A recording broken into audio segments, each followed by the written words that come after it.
If you only know how to behave, you're just a domesticated house cat or a lap dog. You have to push beyond the persona, and that's what the integration of the shadow does from the Jungian perspective. It's like to pull that monster that's been edited out of you, to pull that back in and to allow that to reveal itself within your increasingly sophisticated way of being. And then you're not just a persona. You can't escape from your persona unless you can say no. Like here's an example from popular culture. In the Harry Potter series, Harry Potter's obviously the hero of the story, but he's touched by malevolence, right? The only reason he can stand up against evil is because there's some evil in him that he's incorporated, essentially. Well, and that's exactly right. And that the persona, if you're a persona, then you're an obedient citizen. But the problem with being an obedient citizen is that if the society tells you to march the Jews off to the death camp, for example, and you're obedient, then that's what you'll do. And it isn't like society is civilized and then all of a sudden you're performing some act of atrocity. That isn't how it works.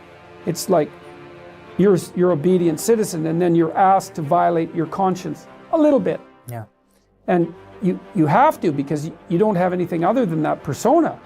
And that's obedience. And so a little more obedience is demanded, and you say, okay, well, and then you're a little bent, because the society is becoming a little bent, and then you're a little weaker.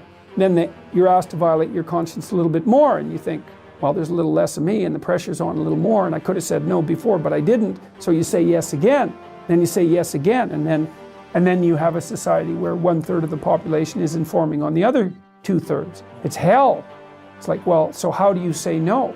Well, that's the shadow. It's like, and the reason that the video I did about Bill C-16 and its compelled speech provisions went viral was because I said no. I didn't say it casually.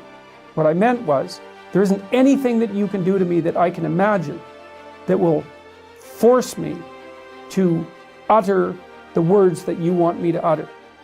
Nothing. And I meant it. And when I made the video, I think people could actually tell that I meant it. And so I took this abstract problem and made it concrete. I said, no, that's not happening. And that's part of the incorporation of the shadow. But in this regard, the shadow is actually benevolent, not malevolent. Well, once it's incorporated, yeah, well, that's the thing. Yeah. And I don't know what to make of that in its entirety, because it sort of means that it means something like, because one of the old metaphysical problems is, why would God allow evil into the world? I think, well, maybe God didn't allow evil into the world. Maybe God allowed the possibility of evil into the world. That's different. And maybe the world with the possibility of evil is actually a better world than the world without the possibility of evil. It's something like that, in that maybe a man is better when he's a dangerous man who's being good than he would be if he was just a good man who wasn't capable of being dangerous. And I believe that, because the best men that I've ever met are very dangerous men. You don't mess with them. Yeah. So, and you know that as soon as you meet them. Can a person who doesn't have the option to be evil be good? And I would say no. So maybe that's the reason that, metaphysically speaking, and I don't know where you are when you're